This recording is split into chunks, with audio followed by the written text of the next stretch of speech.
So as you can see, all these cards are different. So random ordered deck. And I'm gonna do a little bit of an experiment here where I'm just gonna have you choose amongst some cards. So we'll lay out whatever the top 5 cards are here. And what I'm gonna do in a moment is I'm gonna turn my back.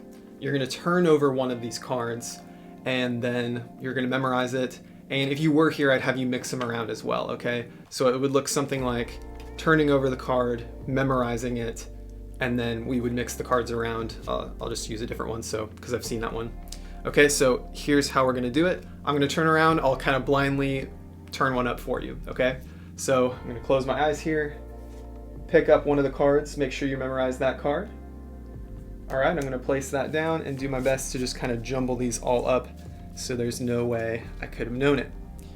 Okay, I'm gonna try to guess your card in a moment, but I'm gonna do so in a little bit of a dramatic way. I'm gonna use an envelope from my pocket, and I'm gonna try to place the card I think is yours in that pocket. That way I've sort of like committed myself to the card, right? So let me see here. I'm gonna go with, okay. So I'm gonna place that inside my little card sleeve here. And now I've committed myself to the card. Okay, you remember your card. Let's say on the count of 3, 1, 2, 3, 5 of diamonds. Okay, I'm getting the feeling that that's not it. So which one? Oh, let's see here. We have the Queen of Clubs, the 8 of Hearts, and it looks like I'm missing a card. You still remember yours, right? Well, here's the crazy thing. This box has been here the entire time. You could have turned over any one of those cards, and yet that 3 of spades you were thinking of is now inside the box. In this video, you're going to learn an incredible card trick. Imagine laying out a group of cards for your audience member to choose. You turn your back, they look at one, they mix all those cards together. Then as you go to find which card you think it might be, all of a sudden one of those cards has vanished and shows up inside the card box. This is not the Biddle trick. This is something different, and it'll feel different to you when you see how it's done. This is another classic gem from Theodore Annemann, and you're about to learn it right now. All right, so let's get into the setup for this trick. This trick uses a classic forcing method that has come up in many other tricks over the years, but this is kind of a classic example of it. And I've simply modernized a couple things so that we're not using a suit lapel jacket for certain things, stuff like that. You'll kind of see how that plays out. The first thing you need is 5 duplicates of a given card. So you can do that by collecting multiple decks, or magic companies, they actually sell what's called one-way decks, one-way forcing decks. And so if you buy a one-way forcing deck, you'll have a lot of duplicates of a given card. Then all you need is a regular deck of cards, and you're going to need basically a 6th version of that card that comes from just your normal deck of cards, and that's going to be planted wherever you want it to appear. So for the demonstration, I have it in the card box, but if that's going to be inconvenient for you in performance, you can place it somewhere like your wallet. As long as it's somewhere separate from the pockets that you're getting things in and out of, I think that's a good thing. So if it's something that you can set on the table and have hidden somewhere, that's a great place for it to end up appearing. From your normal deck, you're then going to want to take 4 random cards, and some good variety is good, different suits and different colors of number cards, picture cards, and you're going to place that with this object, which for me, this is just what I could find that I have. This is like a little card sleeve. What might even be better is if you have a card-sized envelope, and you're going to put those together in your back pocket. Now for me, I am left-handed, so I'm going to put these in my right hand back pocket so that when I reach behind with my subordinate hand, I can come out with these. So if you're right-handed, you might feel more comfortable putting it in your left hand so that when you come back in a dealer's grip, you're going to be able to retrieve those items. So this stack of cards is in your back pocket. So the only thing you need to do before you put these on top is put a random card at the 4th position. Make it different looking from the duplicate card you have. And that way, when you lay them out 1, 2, 3, 4, this is going to be the 4th card, 5th card, and then you'll use this card later. The way Annemann taught it is that you can come out with your deck of cards, and while you're talking about what you're going to do, you're going to casually shuffle the cards so that the top of the deck is retained. And all you need to do for that is just start early with these cards, and that way they'll kind of end sooner. So it's pretty easy to retain the top stock with just a casual bridge shuffle if you just kind of pay attention to that. What's great about that is it's not overcomplicated, it's just casual. You're talking about how you're going to have the spectator pick a card, and so you're just going to randomly shuffle the deck. One other thing Annemann talked about was showing as much of the deck as you could without spreading too far, and that way they can see that all the cards are different. And you can say, look, all the cards are different, and then you just don't spread too far, turn over, and then shuffle the cards, and you can go right into the trick. If you're enjoying this, consider subscribing so you don't miss another video. I also have magician merch on my channel, including items with card reveals on them so that you can use them as maybe a finale to a card routine you're doing. And hey, I made a journal for magicians that you can get on Amazon. You can keep track of your props and your pocket space, and this allows you to keep your notes on magic in a dedicated space away from other writing. And if you want to get videos ahead of time, you can join the membership at the Insider tier. Thank you for supporting this channel. I hope you enjoy the rest of the video. Now, at this point, this is where I would usually encourage something like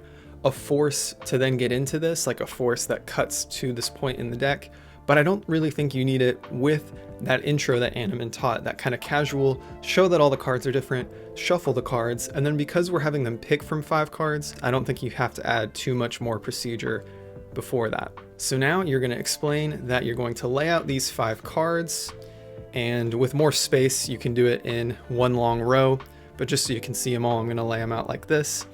And you explain the procedure to them that you're going to turn your back and that they're going to look at one of these cards. And you want to explain to them that you don't want them to crease the corners or anything so that you could guess it, so you're going to show them how you want them to turn it over. So you explain to them that you're going to turn your back, and you say you're going to turn over a card, and you turn over the one card that isn't a duplicate. And so it's just in the act of, it's like you're showing them what you want them to do, that you flash this card at them. And then you go, oh, well, I don't want to know that card. And then you place down another card, and now all of these are duplicates. So it's just this nice little subtlety that Annemann thought of that allows them to think all these cards are going to be random when they end up looking at another card later. So you turn your back, and they're going to look at any one of these cards, and no matter which one it is, it's the 3 of spades, which is great.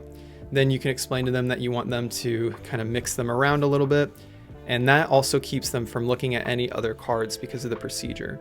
So they've mixed them around, then you come around and you pick them back up.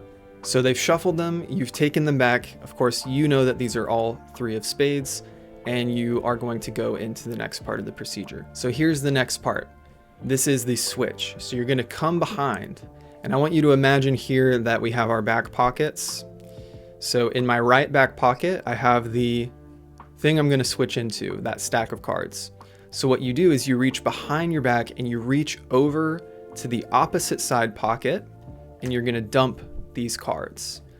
But you're reaching not around this side, you're reaching around this side, and you do a far reach into, for me, that left-hand back pocket.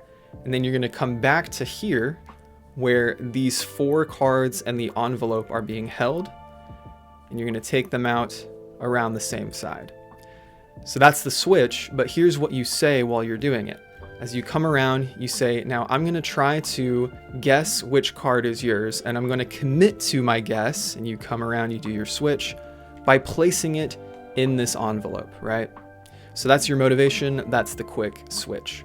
So the way that Theodore Annemann did it was with a jacket, and kind of a similar thing of going into one pocket and then coming out another. So we're just kind of transferring that and applying it here. So you've come back out, and now you have 4 random cards and the envelope, and you're going to do some acting where it's like you're trying to choose which one you want, and you just want to make sure you're not showing that you don't have 5 cards.